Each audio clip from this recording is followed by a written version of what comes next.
Hi viewers, ఎవరు watching explore with me. ఇంకా నేను మీ ప్రదీప్. ప్రజెంట్ నేను కంచిలో ఉన్న కైలాసనాథ టెంపుల్కి వచ్చాను. నేను కంచికి రావడం ఇది ఫస్ట్ టైం కాదు, ఆల్రెడీ ఒకసారి వచ్చాను. బట్ అప్పుడు నాకు ఈ టెంపుల్ అంటూ ఒకటి ఉందని నాకు తెలీదు. నాకే కాదు, చాలామందికి ఈ టెంపుల్ గురించి తెలియదంట. ఎందుకంటే ఇది రెగ్యులర్గా విజిట్ చేసే టెంపుల్ కాదు, ఇది ఆర్కియాలజీ డిపార్ట్మెంట్ హ్యాండ్ ఓవర్లో ఉంది ఈ టెంపుల్. అందువల్ల ఈ టెంపుల్ గురించి అందరికీ తెలియదు అనుకుంటున్నాను. కానీ ఈ టెంపుల్ని చూడగానే నేను చాలా థ్రిల్ ఫీల్ అయ్యాను. ఎందుకంటే టెంపుల్ కన్స్ట్రక్షన్ ఆ విధంగా ఉంది. నేను విన్నదాన్ని బట్టి కంచిలో ఉండే వాళ్ళల్లో కూడా ఈ టెంపుల్ గురించి తెలియని వాళ్ళు కొంతమంది ఉన్నారంట.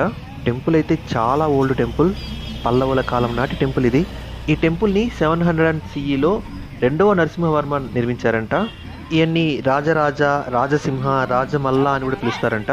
ఈయన పల్లవ రాజ్యాన్ని పరిపాలించిన పీరియడ్ 695 CE టు 728 CE. ఇక్కడ CE అంటే కామన్ ఎరా లేదా కరెంట్ ఎరా అని మీనింగ్.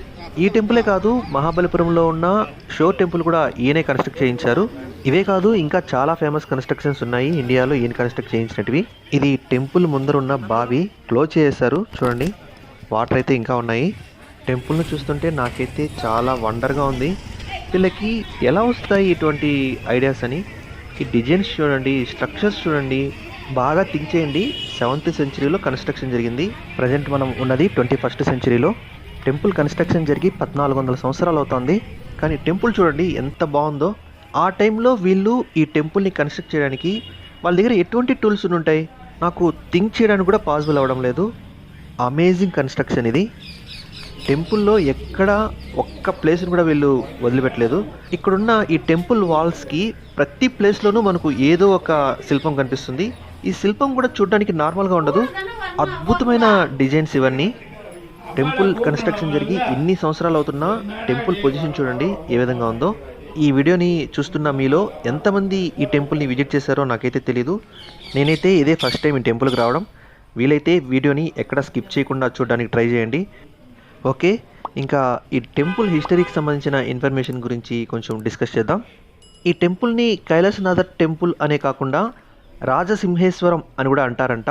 ఎందుకంటే ఈ టెంపుల్ని కన్స్ట్రక్ట్ చేయించిన నరసింహవర్మన్ 2కి వన్ ఆఫ్ ద నేమ్ అది. అంటే ఈయన్ని రాజసింహ అని కూడా పిలిచేవారు.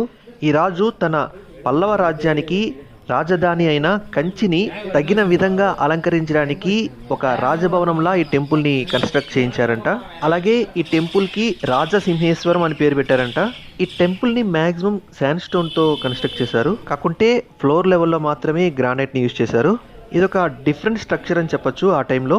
అందువల్లే వీళ్ళకి ఇటువంటి డిజైన్స్ పాసిబుల్ అయ్యాయి అనుకుంటున్నాను. చెప్పాలంటే ఈ టెంపుల్ మహాశివునికి సంబంధించింది. లోపల ఉన్న మెయిన్ విగ్రహమే కాదు, టెంపుల్ చుట్టుపక్కల ఉన్న ప్రతి స్ట్రక్చర్లోనూ ప్రతి ఒక్క శిల్పంలోనూ మనకు ఆయనే కనిపిస్తున్నారు. ఆయనకు సంబంధించిన డిఫరెంట్ రూపాలని వీళ్ళు ఇక్కడ శిల్పాలుగా చెక్కారు.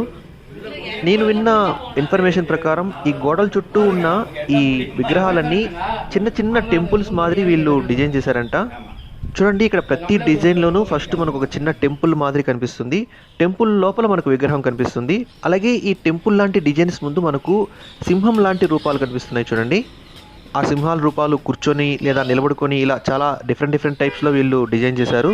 అలాగే ఇక్కడ ఈ చిన్న టెంపుల్లో ఉన్న విగ్రహాలన్నీ మనం రెగ్యులర్గా శివాలయాల్లో చూసే శివలింగం రూపంలో స్వామి లేరు, అన్ని మానవ రూపాల్లోనే ఉన్నాయి. అవి కూడా మన పురాణాలలో స్వామికి సంబంధించిన వివిధ సన్నివేశాలని గుర్తు చేసేలాగా వీళ్ళు డిజైన్ చేశారు. ఈ చిన్న టెంపుల్ లాంటి ఈ డిజైన్లన్నీ మెయిన్ టెంపుల్ చుట్టూ ఉన్నాయి. ఇవి కౌంట్ చేసే టోటల్ 58 ఉన్నాయి. ఈ టెంపుల్ కంచి సిటీకి వెస్ట్ సైడ్ ఉంటుంది. చెన్నై నుంచి ఇక్కడికి రావడానికి నియర్లీ 75 కిలోమీటర్స్ డిస్టెన్స్ ఉంటుంది. కంచిని 2 పార్ట్స్గా డివైడ్ చేస్తారు, ఒకటి విష్ణు కంచి, 2 శివ కంచి. సో ఈ టెంపుల్ శివ కంచి అనే పార్ట్లో ఉంది. ఈ టెంపుల్ కన్స్ట్రక్షన్ జరగడానికి ముందు వరకు జరిగిన ఏ టెంపుల్ కన్స్ట్రక్షన్ చూసినా మనకు 2 టైప్ ఆఫ్ కన్స్ట్రక్షన్స్ కనిపిస్తాయి. ఒకటి రాక్ కట్ కన్స్ట్రక్షన్, అంటే కొండల్ని త్రవ్వి కన్స్ట్రక్ట్ చేయడం. రెండోది ఏకశిలా కన్స్ట్రక్షన్స్, అంటే ఒకే శిలని చెక్కుతూ కన్స్ట్రక్ట్ చేయడం. ఈ 2 టైప్ ఆఫ్ కన్స్ట్రక్షన్స్కి డిఫరెంట్గా ఈ టెంపుల్ కన్స్ట్రక్షన్ జరిగింది. అదే ఈ టెంపుల్లో హైలైట్. సో టెంపుల్ కన్స్ట్రక్షన్స్లో న్యూ వే అంటే కొత్త పద్ధతి ఈ టెంపుల్ కన్స్ట్రక్షన్ జరగడం వల్ల స్టార్ట్ అయిందని చెబుతున్నారు హిస్టారియన్స్.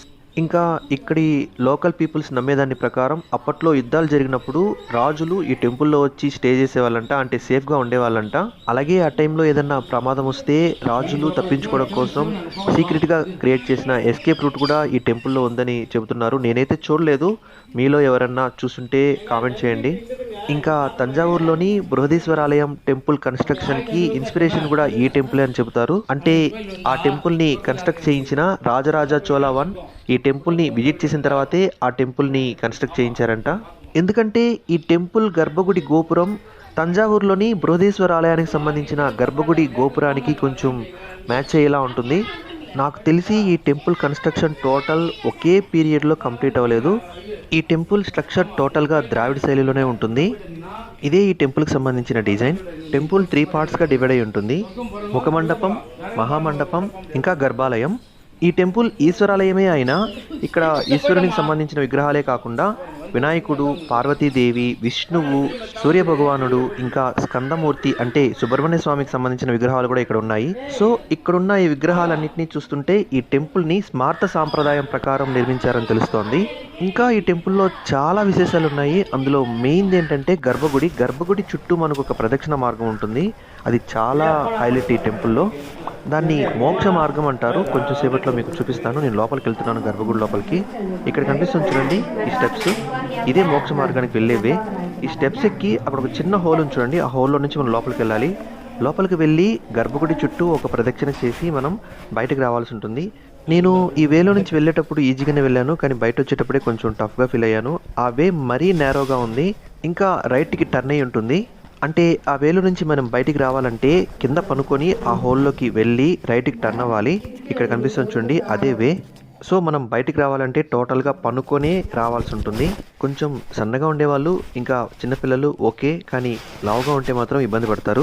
అంటే ఖచ్చితంగా ఎగ్జిట్ అదొక్కవేనైనా అంటే కాదు, పక్కన మామూలు వే కూడా ఉంది. కాకుంటే మనం ఫస్టే డిసైడ్ చేసుకోవాలి ఏ వేలో నుంచి మనం బయటకు రావాలనుకుంటున్నామో. సో ఈ ప్రదక్షిణ మార్గం ఈ టెంపుల్లో ఒక పెద్ద హైలైట్. నేనైతే ఎక్కడ చూడలేదు, ఫస్ట్ టైం నాకు ఇటువంటి ఎక్స్పీరియన్స్. వీళ్ళు ఈ వేని మోక్ష మార్గం అంటున్నారు. ఇటువంటి కన్స్ట్రక్షన్ చేయడానికి కొన్ని కారణాలు కూడా చెబుతున్నారు.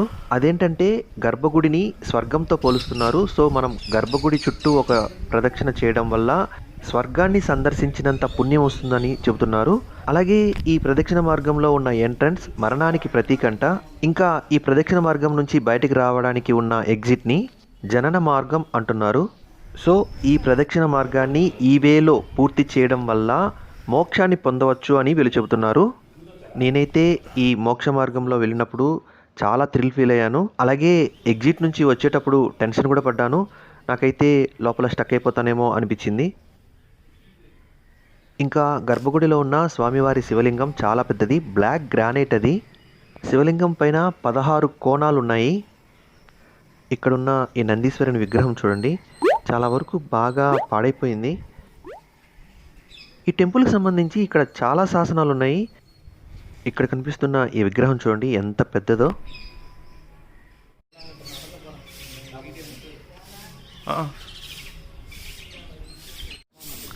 ఆల్రెడీ చెప్పాను, ఇక్కడ కనిపిస్తున్న ఈ డిజైన్స్ అన్నీ వీళ్ళు ఈ టెంపుల్లో చిన్న చిన్న మండపాలు లేదా టెంపుల్స్ లాగా నిర్మించారని, వీటిని ఉపాలయాలు అని కూడా అంటారు. ఈ ఉపాలయాల లోపలికి వెళ్ళి చూస్తే మనకు రైట్ సైడ్ లెఫ్ట్ సైడ్ కొంచెం గ్యాప్ ఉంటుంది. ఆ గ్యాప్ మనం లోపలికి వెళ్ళి కూర్చునేంత స్పేస్తో ఉంటుంది. అలా ఆ గ్యాప్ని వీళ్ళు ఎందుకు బిల్డ్ చేశారంటే లోపలికి వెళ్ళి కూర్చొని మెడిటేషన్ అంటే ధ్యానం చేసుకోవడానికి అని వీళ్ళు చెప్తున్నారు. ఆ గ్యాప్ నార్మల్గా అయితే కనిపించదు, మనం లోపలికి వెళ్ళి చూస్తేనే కనిపిస్తుంది. అలాగే ఆ గ్యాప్లో ఎవరైనా వెళ్ళి కూర్చుంటే మనకు కనబడరు. అలా లోపలికి వెళ్ళి కూర్చొని ఎవరితోనూ డిస్టర్బెన్స్ లేకుండా పీస్ఫుల్గా మెడిటేషన్ చేసుకోవడం కోసమే ఆ గ్యాప్ని క్రియేట్ చేస్తూ ఈ కన్స్ట్రక్షన్స్ అన్నీ చేశారని హిస్టారియన్స్ చెప్తున్నారు. ఓకే, టెంపుల్లో నుంచి బయట వస్తున్నాను. ఇదంతా టెంపుల్ కాంపౌండ్. ఈ టెంపుల్ని బాగా అబ్జర్వ్ చేస్తే మనకు చాలా శిల్పాలు కనిపిస్తాయి, కానీ అన్నిట్లోకి మనకు రెగ్యులర్గా రిపీట్ అవుతూ కనిపించిన శిల్పాలు మాత్రం సింహం ఆకారంతో ఉన్న శిల్పాలు. చూడడానికి అవి సింహం ఆకారంతో ఉన్నా అవి సింహం ఆకారం కాదు, వాటిని యాలి అంటారు. అంటే పురాణాలకు సంబంధించి ఇదొక పవిత్రమైన జంతువు రూపం. టెంపుల్లో ఎక్కువ ఈ స్కల్ప్చర్స్ ఉన్నాయి. ప్రజెంట్ నేను టెంపుల్ బయట ఉన్నాను. ఇది టెంపుల్కి సంబంధించిన కాంపౌండ్ వాల్ పక్కనున్న వేలో నడుస్తూ వెళ్తున్నాను. ఈ టెంపుల్ ముఖమండపంలో పరమశివునికి సంబంధించిన నాట్య భంగిమలో ఉన్న ఒక విగ్రహం ఉందంట. అలాగే ఆయన పక్కన పార్వతీదేవి అమ్మవారి విగ్రహం కూడా ఉంటుందంట. కాకుంటే కాళీమాత రూపంలో ఉంటుందంట. చాలా బాగుంటాయంట విగ్రహాలు. నేనైతే మిస్ అయ్యాను, ఎందుకంటే నేను ఈ టెంపుల్కి వెళ్ళినప్పుడు ముఖమండపం డోర్ క్లోజ్ చేస్తున్నారు. ఇక్కడ కనిపిస్తున్నదంతా కూడా ఈ టెంపుల్కి సంబంధించిన కాంపౌండే. ఇక్కడ కొన్ని ఈ టెంపుల్కి సంబంధించి ఇన్స్క్రిప్షన్స్ ఉన్నాయి చూడండి, చాలా ఉన్నాయి. ఇంకా ఈ టెంపుల్ మీద ఎటువంటి దాడులు జరగలేదా అంటే నాకు ఈ డౌట్ వచ్చింది. అందుకని నేను కొంచెం ఎంక్వైరీ చేశాను. నేను విన్నదాన్ని బట్టి ఈ టెంపుల్ పైన ఎటువంటి దాడులు జరగలేదని తెలుస్తోంది. ఈ దాడులకు సంబంధించి ఒక ఇన్ఫర్మేషన్ ఇక్కడున్న శాసనాల్లోనే ఉందంట. ఆ శాసనాన్ని చాళుక్యరాజు 2వ విక్రమాదిత్యుడు వేయించారంట. ఇతని time period 733 CE to 744 CE. ఈయన వేయించిన ఈ శాసనంలో ఉన్నదాని ప్రకారం చాళుక్యులకు పల్లవులకు రెగ్యులర్గా యుద్ధాలు జరిగేవంట. ఆ యుద్ధాలలో ఒకరి రాజధానిపై ఇంకొకరు దాడి చేసి నాశనం చేసుకునే వాళ్ళంట. అలా ఈ విక్రమాదిత్యుడు కంచి మీదకి దండయాత్రకు వచ్చినప్పుడు ఈ టెంపుల్ కన్స్ట్రక్షన్ చూసి దీనికి అట్రాక్ట్ అయ్యి ఈ టెంపుల్ని ఏం చేయకుండా వెళ్ళిపోయాడంట. అంతేకాక ఈ టెంపుల్లో ఉన్న స్వామికి భయపడి టెంపుల్కి సంబంధించిన సంపదను కూడా అతను టచ్ చేయలేదంట. ఈ డీటెయిల్స్ అన్నీ ఆయన ఇక్కడ వేయించిన శిలాశాసనంలో ఉన్నాయంట. ఈ టెంపుల్కి సంబంధించి ఇది కూడా ఒక ఇంపార్టెంట్ ఇన్ఫర్మేషన్. ఇక్కడ కనిపిస్తున్నది టెంపుల్ పుష్కరిణి. ఇంకా ప్రతి శివాలయం ముందు పెద్ద నంది విగ్రహం ఉంటుంది. ఈ టెంపుల్లో నంది విగ్రహం కొంచెం దూరంగా పెట్టారు చూడండి, ఇదే నంది విగ్రహం. టెంపుల్ ఏమో అక్కడ ఉంది. నంది విగ్రహం చూడండి ఎంత దూరంలో ఉందో. నాకెందుకో ఈ నంది విగ్రహం కూడా కొంచెం డిఫరెంట్గానే అనిపించింది. రెగ్యులర్గా చూస్తున్న నంది విగ్రహాల్లా లేదు ఈ విగ్రహం. చాలా అమేజింగ్గా ఉంది. ఈ విగ్రహమే కాదు, ఈ టెంపుల్కి సంబంధించి అన్నీ నాకు అమేజింగ్గానే కనిపిస్తున్నాయి. ఓకే, నా నెక్స్ట్ వీడియోలో మళ్ళీ కలుద్దాం. Thank you.